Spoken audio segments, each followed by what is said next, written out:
Kamusta mga kaibigan? Magandang gabi. Eto mga lods, paakyat tayo ng Bito Kang Manok. Nasubukan nyo na ba mag-drive dito ng mag-isa? Parang di ba kayo kinikilabutan? Ako kasi sanay na ako bumiyay rito kaya di na ako masyadong kinakabahan. Pero syempre di pa rin maalis sa atin lalo na kung may mga naririnig tayong mga iba-ibang mga kwento tungkol dito sa lugar na to. Bumabiyahe kasi ako dito mga lods ng nakamotor. Ngayon naka 4 wheels ako kasi may pupuntahan ako sa Bicol. May susunduin ako na tita ko na ipapagamot sa Manila. Kaya ako lang mag-isa pa uwi kasi biglaan lang. Tapos ito mga lods talagang syempre pag ganito kadilim tapos paakyat tapos Bito Kang Manok, syempre iba yung nasa isip natin na talaga mapuno. Gubat kasi ito mga lods tapos napakadilim sobra. Mag-isa lang ako mga lods dito sa sasakyan pero syempre yung rear view ko mirror di ko tinitingnan kasi syempre alam mo naman natin na tayo mga Pinoy matatakotin lalo na kung tayo ay nakakarinig ng mga kwento-kwento tungkol dito sa lugar na to na may mga nagpapakita, may mga nakasakay sa likod mo. Naku po talaga. Pero syempre tayo kasi mga Pinoy sanay tayo tinatakot ang sarili natin kaya talagang sobra mas lalo tayong kinakabahan sa mga naiisip natin. Pero syempre ako, ang ginagawa ko, nag-iingat tapos nagpipray pa rin talaga. Sa oras ng biyahe, bago bumiyahe, talagang yun ang kalakasan ko. Sigad talaga, kaya talagang kahit papano, hindi ako kinakabahan, hindi ako natatakot. Tsaka sa unahan naman mga lods, meron naman tong nagbabantay, yung mga nasa may talagang sobrang paliko. Kasi may mga nagbabantay talaga ron. Eto yon sila mga lods yung mga nagpa-flashlight kasi yan talagang nagbabantay sila. Napakalaking tulong nila mga lods kasi kung ikaw paakyat, di mo makikita kasi yung mga nasa taas. Tapos makitid dun sa bandang unahan, dyan sa may paliko. Kaya talagang napakalaking bagay sa kanila yan. Ito, pinapagaw na tayo mga lods. Kaya sana mga lods, kung makadaan kayo rito, kung may konting barya kayo, pakibigay na lang kasi malaking tulong din sa atin ton at malaking tulong rin sa kanila yon. Yung simpleng barya, yung konting barya na maibibigay natin sa kanila kasi talagang sila yung nagta-traffic dito, tumutulong na tayo ay ligtas na makadaan dito.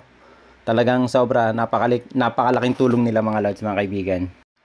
May mga lugar kasi dito mga lods sa Bito Kang Manok na sobrang siko, talagang sobra yung paliko.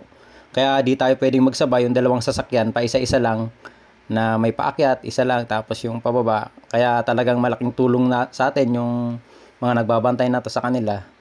Shoutout po sa inyo at napakabubuti po ng ginagawa nyo. Malaking tulong po sa aming mga motorista.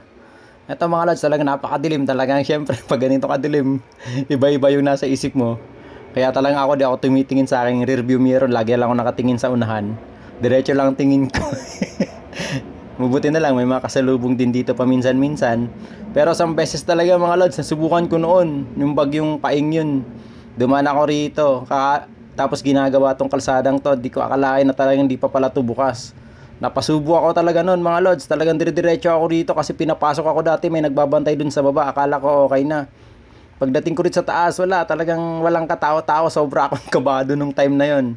Wala akong nagawa, diniretso ko na lang din, tapos talagang nilakasan ko na lang din ang loob ko nung time na yon. Kasi talagang napakadilim talaga nung lugar na yon kasi ginagawa tong kalsadang to noon, parang inaayos nila to noon eh.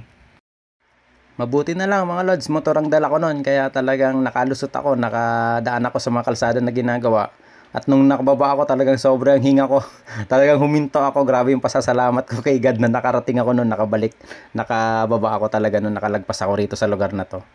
Kaya kayo mga kaibigan, kung dadaan kayo rito, kailangan mag-iingat kayo rito kasi talagang napakadilim. Tapos medyo may mga paliko, lalo kung di po kayo sanay sa kalsada na to. Tapos may mga naririnig-rinig kayong mga kwento tungkol dito kababalaghan. Basta mag-pray lang po tayo. Di naman po yung totoo. Basta kasi kung may God tayo, siya lang naman po talaga yung ating sandigan. Maging maingat po tayo sa mga paliko rito mga lods. Tapos sumunod po tayo sa mga nagta-traffic dito. Yung mga may plus date nga po kanina. Tapos kailangan talaga magdasal po tayo bago tayo bumiyahe. At maging sobrang ingat po talaga. Kasi napakahirap po dumaan dito sa kalsadang to. Kasi talagang kung hindi po kayo sanay, isa po ito sa pinakadelikadong kalsada dito sa atin po sa Pilipinas. Maraming salamat po sa panonood. Sana hindi lang mo po itong panoorin nyo, pati po yung ibang videos ko. Maraming salamat po sa pagtambay sa akin channel. Ingat po tayo palagi sa ating biyahe. Merry Christmas po sa inyo, advance po. God bless po sa ating lahat. Ingat po tayo palagi.